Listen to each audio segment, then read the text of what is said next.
kurikulum, maka apa yang ditangkap oleh otak kita? Gambar apa yang ditangkap oleh otak kita? Karena guru ini stres tentang definisi kurikulum, yang ditulis biasanya ini, kebanyakan.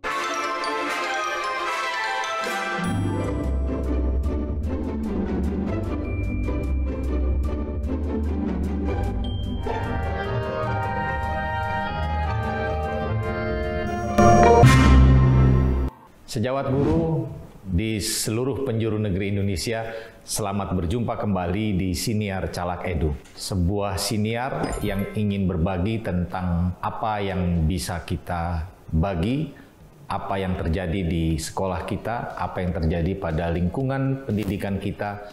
Intinya adalah kami ingin berbagi tentang keseharian, bagaimana sebaiknya kita mengelola sekolah. Nah, pada kesempatan kali ini, saya ingin berbagi kepada sejawat guru semuanya tentang pengalaman saya melatih guru dan memberikan mereka perspektif tentang kurikulum.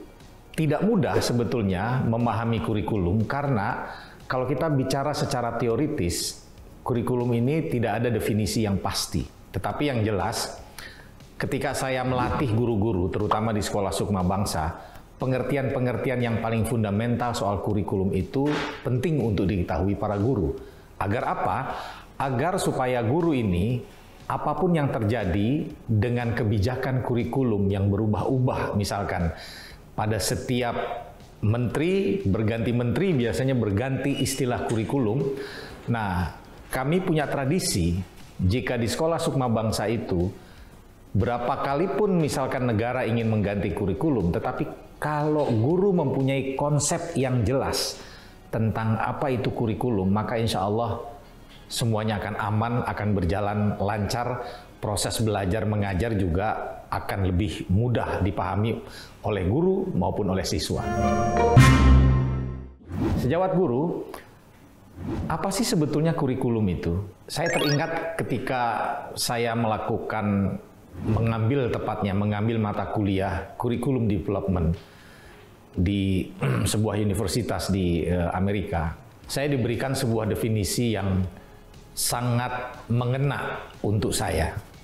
Sebetulnya dua kata kunci dari kurikulum itu yang perlu kita pahami itu adalah fokus dan connect. Fokus itu artinya sebagai guru kita harus fokus ketika akan mengajar. Soal connect itu artinya kita harus meyakini bahwa koneksi kita secara emosional itu dengan siswa itu setiap saat itu bisa berlangsung terus-menerus. Jadi kata Fenwick W. English itu, for some sort, curriculum is how to focus and connect between yourself and your student. Jadi fokus and connect ini menjadi kata kunci ketika kita ingin memahami apa sebetulnya kurikulum itu. Saya ingin memberikan beberapa ilustrasi yang kira-kira nanti sejawat guru dimanapun Anda berada, Anda bisa mengikuti ajakan saya ini untuk membuat imajinasi soal kurikulum. Nah, ini biasanya kalau cara pikir, cara pandang kita itu tersangkut dengan hal-hal yang menakutkan, mengkhawatirkan, maka proses belajar ini juga bisa jadi akan terganggu. Saya ingin sedikit memperkenalkan basis teori bagaimana orang belajar.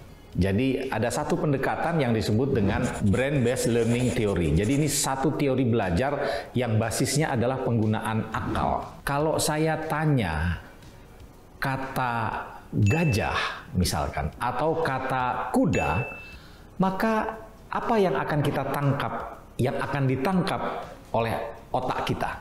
Apa kira-kira? Ini pertanyaan yang sangat kecil, tetapi mempengaruhi cara pandang kita nanti soal kurikulum. Pasti yang ditangkap oleh pikiran kita itu, oleh akal kita itu, bukan huruf, bukan G, bukan A, bukan J, bukan A, bukan H. Tetapi kalau kita sebut atau saya sebut kata gajah, maka rekan-rekan guru sekalian pasti akan menangkap, oh gajah itu identik dengan gadingnya bisa jadi. Identik dengan telinganya bisa jadi. Identik dengan badannya yang besar, bisa jadi. Semua tangkapan makna itu dalam teori belajar yang sangat sederhana ini, selalu apapun yang dikatakan oleh seseorang kepada kita, otak kita selalu menangkapnya itu dengan visual. Itu teori belajar yang paling sederhana. Nah, sekarang dalam konteks untuk menjelaskan arti kurikulum, ada satu pertanyaan penting kepada sejawat guru sekalian. Kalau saya katakan kata kurikulum, maka apa yang ditangkap oleh otak kita? Gambar apa yang ditangkap oleh otak kita? Berdasarkan pengalaman objektif saya melatih guru di mana-mana, maka kebanyakan guru kalau saya sebut kata kurikulum, gambar yang muncul ini biasanya gambar ini. Kurikulum itu adalah buku, kurikulum itu adalah dokumen, kira-kira begitu. Atau ada juga yang menjawab, misalkan, kurikulum itu apa sih? Ada juga yang menjawab, kurikulum itu identik dengan sekolah, Pak. Ada gambar sekolah, ada gambar siswa, ada gambar guru. Atau ada lagi yang suka menjawab secara tidak tepat. Yang saya minta menggambar, tetapi yang ditulis itu karena guru ini stres tentang definisi kurikulum, yang ditulis biasanya ini, kebanyakan RPP, rencana pembelajaran, kira-kira begitu. Jadi buat kebanyakan guru, kalau ditanya soal kurikulum, itu bayangan yang muncul di kepalanya itu adalah dokumen A, dokumen B, buku A, buku B, buku teks ini, buku teks itu, instruksi ini, instruksi itu, yang semuanya itu sebetulnya, kalau saya kembalikan kepada definisi yang tadi saya sampaikan dari Fenwick Way English itu jauh dari kata fokus dan connect gitu. Kalau saya katakan kata kurikulum, yang muncul adalah kecemasan. Karena ini adalah bentuk kecemasan. Gambar buku itu juga bentuk kecemasan. Seakan-akan kurikulum itu adalah instruksi dan lain sebagainya. Nah, ini yang menurut saya perlu kita luruskan pemahaman ini. Kalau kita ingin mendapatkan menjadi seorang guru yang baik, maka dua kata kunci tadi, fokus dan connect. Fokus apa? Kita memiliki fokus bagaimana ingin mengajar dengan baik, tetapi at the same time kita juga harus punya koneksi emosional yang baik dengan para siswa kita. Secara etimologis, kurikulum itu berasal dari kata curere, ya kan? Nah, kata ini sebetulnya kalau diartikan secara harfiah, itu artinya semacam pacuan. Jadi kalau pacuan itu ya ada tempat bermula, ada tempat berakhir. Ada start, ada finish. Nah, kurikulum juga begitu itu.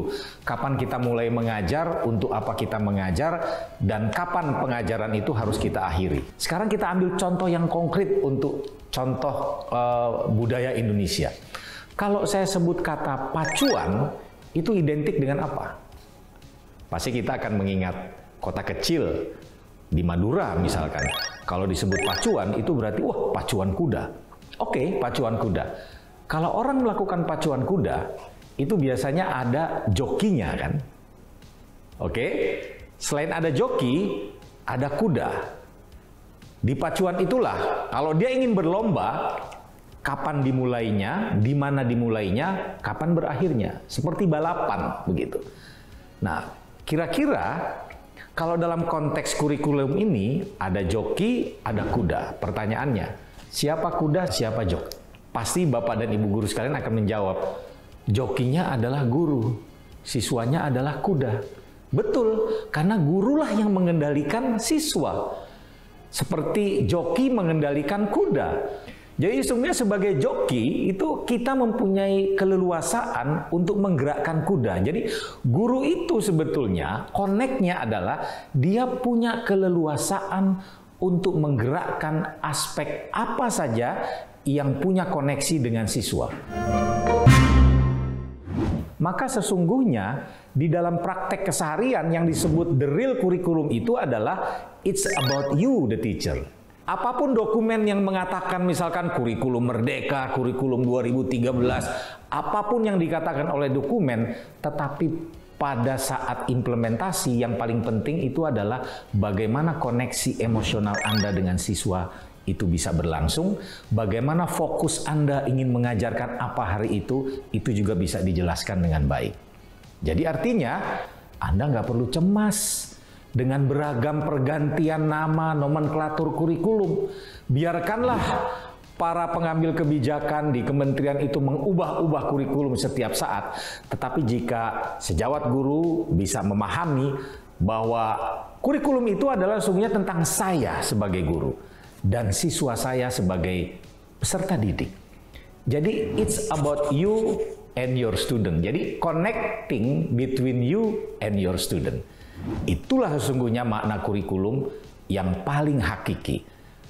Terus pertanyaannya bagaimana Pak Baidowi dengan dokumen-dokumen itu? Ini sebetulnya aksesoris. Dia bukan fundamental, dia bukan substansi dari kurikulum. Tapi hanya aksesoris saja. Jadi saya ingin mengatakan untuk lebih mudah, kalau ada pengawas datang, dinas pendidikan datang, orang dari kementerian datang, membawa konsep apapun soal kurikulum itu semuanya adalah aksesoris. Kalau aksesoris kan berarti tidak wajib, iya kan? Sehingga yang ingin saya katakan adalah yang paling wajib untuk Anda ketahui soal kurikulum itu adalah soal bagaimana Anda mengendalikan diri Anda, mengendalikan siswa Anda berdasarkan dua hal itu.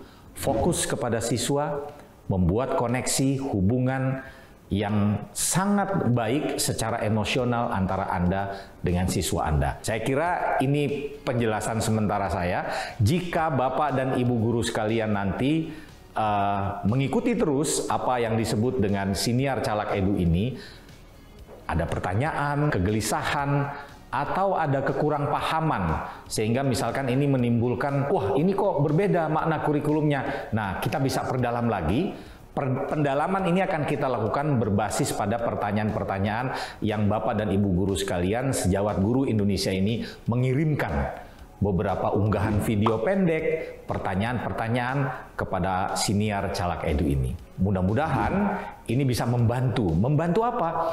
Membantu para guru sekalian mempermudah diri.